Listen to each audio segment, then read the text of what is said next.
Selamat datang kembali pemirsa. Selamat bergabung dengan channel Putut Al-Huda. Bersama saya sendiri Putut Al-Huda. Dalam beberapa menit ke depan saya akan membawakan berita terhangat terupdate di hari ini, yaitu politik dan artis. Silahkan tonton video ini sampai selesai agar tidak gagal paham. Salam waras, salam NKRI.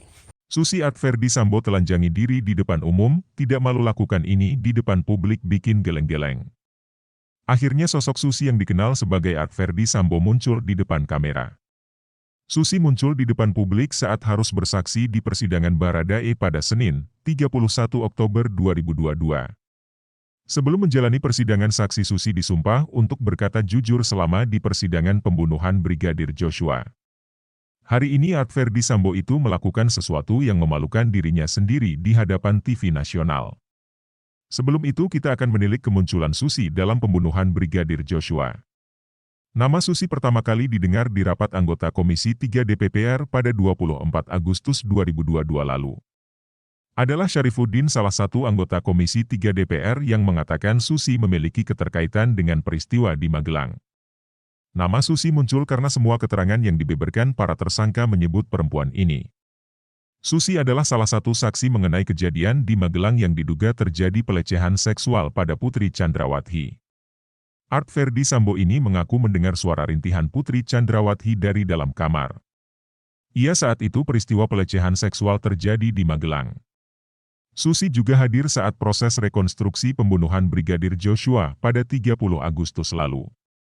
Selain itu, Susi juga menjalani tes kebohongan bersama dengan para tersangka pembunuhan Brigadir Joshua lainnya pada 7 September 2022. Akhirnya pada Senin, 31 Oktober 2022 sosok misterius Susi muncul dalam persidangan Baradae di PN Jakarta Selatan. Susi mendapat beberapa pertanyaan dari Ketua Majelis Hakim, salah satunya terkait keberadaan Ferdy Sambo selama dirinya bekerja di Rumah Saguling. Susi sudah bekerja di Rumah Saguling sejak tahun 2021 sekitar setelah Lebaran.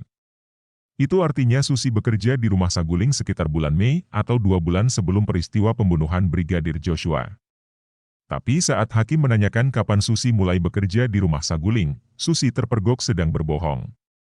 Sejak kapan Ibu, Putri Chandrawati, pindah ke Saguling? Tanya Ketua Majelis Hakim seperti yang dikutip portal Yogia.com dari Polri TV, Senin, 31 Oktober 2022. 2021, jawab Susi. Bulannya, tanya Ketua Hakim lagi. Saya lupa, ucap Susi cepat-cepat. Hakim yang mencium kebohongan Susi langsung menimpali Susi dengan sindiran. Cepat sekali saudara mengatakan lupa. Ini pertanyaan saya pelan-pelan, lo tidak mengejar saudara lo. Sejak kapan? Tanya Ketua Hakim lagi. Sejak sesudah Lebaran, jawab Susi akhirnya. Tidak berhenti sampai di situ jawaban Susi selanjutnya masih berubah-ubah yang membuat Ketua Hakim makin gemas. Susi yang nampak berusaha menutupi kegiatan sehari-hari Ferdy Sambo akhirnya mendapat ancaman dari Ketua Hakim. Kalau keterangan saudara berubah-ubah, saya perintahkan jaksa proses saudara, ucap Ketua Hakim tegas.